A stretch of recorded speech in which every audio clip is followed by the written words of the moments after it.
ایک رحمۃ اللہ، اولاد کے لیے وظیفہ، شوگر کے لیے وظیفہ، بلڈ پریشر کے لیے وظیفہ، کالے پیلے یرکان کے لیے وظیفہ، اور بھی بہت سارے وظیفے اس طرح بتائے جاتے ہیں۔ آپ کو بتایا گیا فلاں سپارہ اتنی مرتبہ پڑھیں۔ میری بہن یہ سب من گڑت گڑنتو باتیں ہیں۔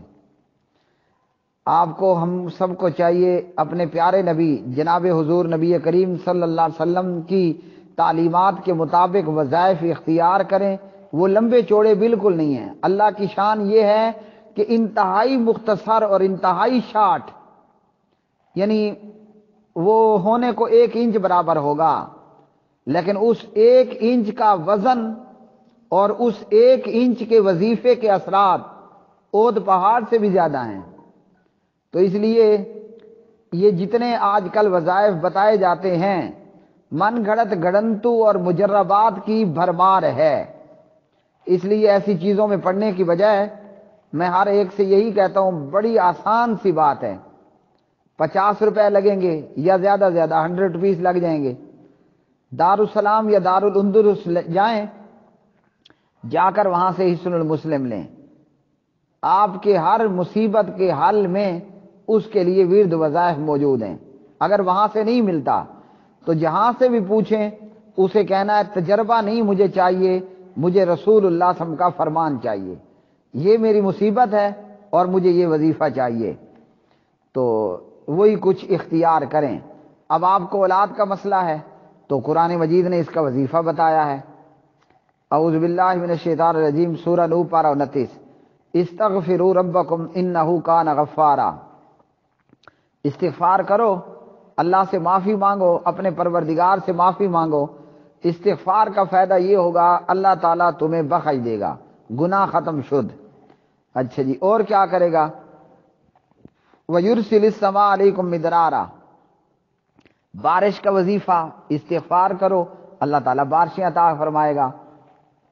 وَيُمْدِدْكُمْ بِأَمْوَالٍ، تمہارا کاروبار نہیں ہے، کاروبار بندہ ہے، نوکری نہیں لگ رہی ہے اور معاشی طور پر پریشانی ہے، استغفار کرو، اللہ تعالیٰ تمہیں مال دے گا، دولت دے گا، پیسہ دے گا، نوکری دے گا، رزق دے گا، کاروبار دے گا، کھانا پینا دے گا۔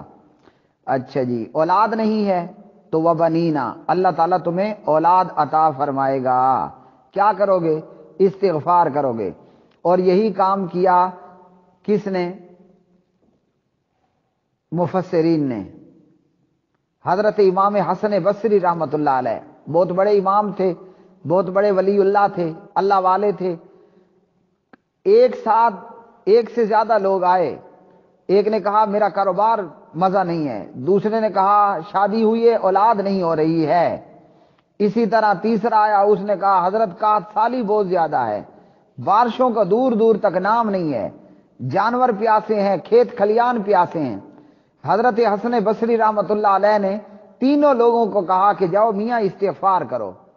بیٹھے ہوئے شاگرد نے پوچھا حضرت جی 3 مختلف مریض آئے، ایک کو بارش چاہیے تھی، ایک کو اولاد چاہیے تھی، ایک کو کاروبار چاہیے تھا، 3 مختلف مریضوں کو آپ نے دوائی ایک ہی دی ہے، استغفروا ربکم، اپنے پروردگار سے معافیہ مانگو، استغفار کرو۔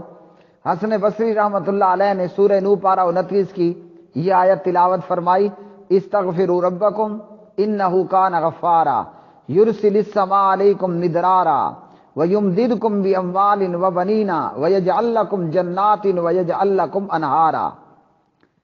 تو یہ اب کتنا بڑا وظیفہ ہے، ایک آیت ہے، یہ 2 منٹوں میں ہم نے پڑھ لی ہے۔ اب اس میں جو وظیفہ نکلا وہ کتنا لمبا چوڑا ہے، بس اتنا، استغفر اللہ، وظیفہ ہو گیا۔ دن میں یہ 100 مرتبہ یا 70 مرتبہ پڑھیں اور بغیر گنتی کے جتنا پڑھ سکتے ہیں پڑھیں۔ یہ کتنا معمولی سا بظاہر نظر آنے والا، 1 انچ بمشکل ہے، استغفر اللہ، بس ختم۔ اب اتنے سے وظیفے پر کیا مل رہا ہے آپ کو؟ بارشیں بھی مل رہی ہیں، کاروبار بھی مل رہا ہے، اولاد بھی مل رہی ہے، آپ کی خراب ہوئی ونڈو، گناہوں سے بھرا ہوا اعمال نامہ وہ بھی واش ہو رہا ہے، صاف ہو رہا ہے۔ تو ایک تیر میں کتنے شکار ہیں؟ 4-5 شکار ایک ہی تیر کے اندر لگ رہے ہیں۔ گناہ ختم، بارشوں کا نزول، کاروبار کی آمد، مال میں بڑھوتری اور جنتیں، باغات کی فراوانیاں، کھیت کھلیان کے اندر کھیت کھلیان ہرے بھرے ہو جائیں، سرسبز و شاداب ہو جائیں۔ تو اس لیے آپ کو اولاد چاہیے، اولاد نہیں ہے، زکریہ علیہ السلام کی طرح، دیگر انبیاء کی طرح اللہ کے آگے ہاتھ پھیلائیں، تہجد کے وقت میں اٹھیں، اللہ تعالیٰ آخری رات کے آخری پہر میں آسمان دنیا پہ تشریف لاتے ہیں جیسے اس کی شان کے لائق ہے۔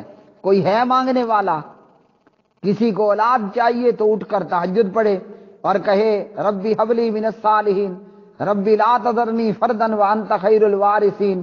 بیٹھ کر تہجد کے وقت میں استغفار کیجئے، روئیے، اللہ سے مانگیے۔ تو دن رات میں 100 مرتبہ استغفار گنتی کے ساتھ پڑھیے، بس استغفر اللہ استغفر اللہ استغفر اللہ۔ اگر میں گننے کے لیے بیٹھ جاؤں، مجھے نہیں معلوم کہ 5 منٹ سے زیادہ لگے گا۔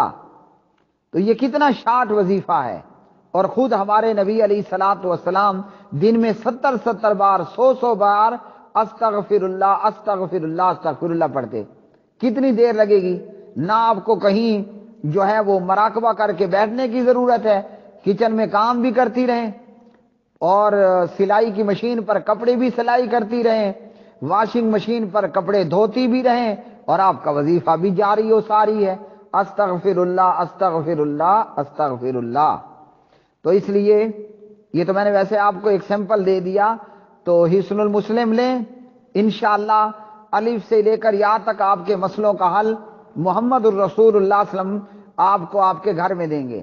پھر بھی آپ کی مصیبت کا، کسی کی مصیبت ایسی ہے اس کو وہ وظیفہ حصن المسلم میں نہیں مل رہا، تو ڈھونڈنے والے سے کہیے مجھے ڈھونڈ کر دے، اگر وہاں موجود نہیں ہے تو جس سے وظیفہ مانگیں اسے کہیں تجربہ نہیں چاہیے، تجربہ اپنے پاس رکھو، مجھے محمد الرسول اللہ صلی اللہ علیہ وسلم کی سیرت، سنت، حدیث اور تعلیم چاہیے۔ مجھے نہیں پتا کہ آج تک میں پیارے نبی علیہ الصلوۃ والسلام سے پوچھنے گیا اور کبھی اللہ کے رسول نے سوال کا جواب نہ دیا ہو۔ سوچو گے کیسے؟ سوال کے جواب کے لیے لگائیے غوطہ اللہ کے قرآن میں، مصیبت کے حل کے لیے لگائیے غوطہ بخاری اور مسلم میں۔ غوطہ لگانا آپ کا کام ہے، مسئلے اور مصیبت کا حل نکال کے دینا قرآن اور بخاری اور مسلم کا کام ہے۔